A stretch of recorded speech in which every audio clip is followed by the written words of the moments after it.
Olá a todos! Neste vídeo, o grupo 7, que é composto pelo João Vinícius Rosa, por mim, Laura Fagnani, pelo Marcos Reck e pela Maria Vitória Siqueira, apresentará o seminário da disciplina de processamento de termofixos e elastômeros do segundo semestre de 2020. E o nosso grupo vai abordar como tema a borracha de isobutileno isopreno, a IIR. Este presente trabalho está dividido nos seguintes tópicos: a borracha de isobutileno isopreno, métodos de obtenção, tipos de processamento e principais aplicações. No tocante ao primeiro tópico deste trabalho, nós temos que o desenvolvimento da borracha de isobutileno isopreno teve seu início em 1870, com os pesquisadores Gorianov e Butlerov, que descobriram que homopolímeros oleosos de isobutileno poderiam ser sintetizados na presença de trifluoreto de boro. Mas foi apenas na década de 30 que a empresa alemã IG Farben produziu poliisobutilenos de alto peso molecular e que apresentavam propriedades borrachosas. Mas elas ainda não eram vulcanizáveis, tendo em vista que o método de vulcanização empregado na época era por intermédio do enxofre, e a estrutura desse polímero é totalmente saturada. Já em 1937, os químicos americanos William Parker e Robert Thomas produziram os primeiros elastômeros à base de isobutileno vulcanizáveis, por intermédio da incorporação de pequenas quantidades de isopreno às cadeias de poliisobutileno, resultando então uma cadeia polimérica insaturada, o que possibilitou assim a cura com enxofre. E nós temos que a sua comercialização começou apenas no ano de 1943. Com relação às características químicas deste elastômero, nós temos que ele é um dos tipos de borracha butílica e é composto por dois meros, o isobutileno e o isopreno. A porcentagem de isopreno ela vai variar de 0,8% a 2,5% de acordo com cada fabricante. Isso vai impactar diretamente nas propriedades dessa borracha, uma vez que o isopreno é o monômero que apresenta a insaturação, e quanto maior for o grau de insaturação, maior será a velocidade de vulcanização e a resistência ao calor. A sua faixa de peso molecular compreende de 350.000 a 450.000 gramas por mol, e aqui nós temos representada a sua estrutura química, com os meros de isobutileno e isopreno respectivamente. E em quais propriedades essa estrutura química ela pode ser traduzida? Bom, como a gente comentou anteriormente, nós temos uma baixa funcionalidade, né? Há uma pequena porcentagem de isopreno para uma grande porcentagem de isobutileno. Mais especificamente, há uma dupla ligação a cada 200 átomos de carbono, ou seja, nós temos duplas ligações suficientes para realizar uma cura, mas grande parte da cadeia ainda é saturada, o que vai conferir elevada resistência à oxidação, ao ozônio e à luz UV. E nós também temos uma elevada resistência ao calor e um elevado empacotamento, que gera uma elevada impermeabilidade a gases.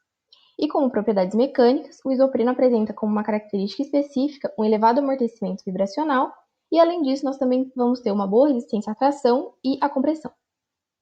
Com relação à obtenção, a borracha butílica ela é produzida a partir da copolimerização do isobutileno na proporção entre 97% a 99,5% e do isopreno na proporção entre 3% a 0,5%. E essa reação de polimerização ela ocorre em baixa temperatura, aproximadamente menos 100 graus Celsius, e de forma contínua. A borracha butílica ela é insolúvel em cloreto de metila, formando assim pequenos blocos aglomerados de partícula de borracha. Os resíduos de cloreto de metila e monômeros que não foram convertidos, eles vão ser vaporizados e em seguida comprimidos, purificados, secados e reutilizados no processo. E uma pequena quantidade de agentes antiaglomerantes, eles são adicionados, e também adiciona-se hidróxido de sódio para neutralizar totalmente a ação catalítica do cloreto de alumínio. E também são adicionados aditivos estabilizadores, que são os antioxidantes, porque eles vão proteger o polímero da degradação no processo de secagem. E sistemas de extrusoras eles vão separar os blocos de borracha da água de lavagem, passando em seguida pela secagem total do polímero. E através de transportadoras de esteira, os blocos de borracha eles são submetidos a sistemas que promovem o devido resfriamento. E esses blocos eles são compactados, enfardados, e assim eles já estão prontos para comercialização. E para a obtenção de borrachas butílicas halogenadas, adiciona-se um elemento halógeno, que pode ser tanto o cloro quanto o bromo. E ele vai ser adicionado e misturado diretamente na solução durante o processo de polimerização. E uma pequena quantidade das duplas ligações existentes nessa cadeia polimérica, ela vai reagir com esse elemento halógeno, uma vez que tal elemento ele vai ser principalmente alocado ao lado do átomo de carbono que vai estar mais próximo da insaturação da cadeia. E também não é necessário o uso de agentes emulsificantes, porque essa reação de polimerização ela vai ocorrer em solução e também não é empregado modificadores estruturais, porque o peso molecular ele pode ser controlado no processo mesmo de polimerização. Um dos tipos de processamento para a borracha butílica é extrusão. Para obter boas características para o processo de extrusão, a extrusora deve estar equipada com um bom sistema a vácuo. A temperatura do canhão deve estar entre 90 a 110 graus Celsius. Para obter uma melhor uniformidade, é necessário que a extrusora seja alimentada por um composto pré-aquecido a uma temperatura de aproximadamente 70 graus Celsius. Ali na extrusora é possível ver que o material irá entrar e passará por um orifício na matriz. Então, se ele estiver pré-aquecido, é necessário menos esforço mecânico para que esse material passe nesse orifício e tome o seu perfil. Então, a seção transversal irá diminuir. Logo em seguida, terá o calibrador de resfriamento, que irá controlar a temperatura do processo. E o puxador irá levar esse material até a parte de corte, que será descarregado na mesa de descarregamento. Outro processo para a borracha butílica é o processo de calandragem. Para evitar defeitos nos materiais finais vulcanizados, é importante alimentar os moldes com os blanks pré-formados, que seriam esses cilindros que estão ali na calandra. Para 2 ou mais blanks, deve ser observado se os desmoldantes foram bem aplicados para que não haja sujeira quando o material está passando por esses cilindros. Então, ali na calandra temos o tapete alimentador. Ele vai entrar, o material entrará por lá e passará pelos 2 primeiros cilindros que estão em uma temperatura um pouco mais alta. Tomará um formato de um filme que irá passar para os outros 2 cilindros. Quando ele sai para a etapa 4, terá o sistema arrefecedor que irá resfriar esse material para que ele tenha um equilíbrio na temperatura. E por fim, passará pelo sistema de acumulador, onde terá o material acumulado, a envoltura e o sistema enrolador que será armazenado o material. Outro processo também que podemos ter para a borracha é o de injeção. A injeção permite que sejam feitos maiores volumes do produto. Então, logicamente, terá preços mais competitivos. Os problemas de aprisionamento de ar ou formação de bolhas também são minimizados. Então, para ocorrer esse processo de injeção, o material entra pela alimentação, certo? Dentro do cilindro, irá ficar armazenado na câmara de injeção. Esse material está no estado fundido e quando ele for injetado pelo fuso, pelo bico de injeção, o fuso irá pelo sentido horário, então ele irá para frente, avançar, e no sentido anti-horário ele retorna. Então, quando esse material for injetado pelo bico de injeção, nesse cilindro, na parte externa, tem um fluido refrigerador. Quando o material entrar no molde, ele tomará o formato desse molde, desse macho e fêmea, né?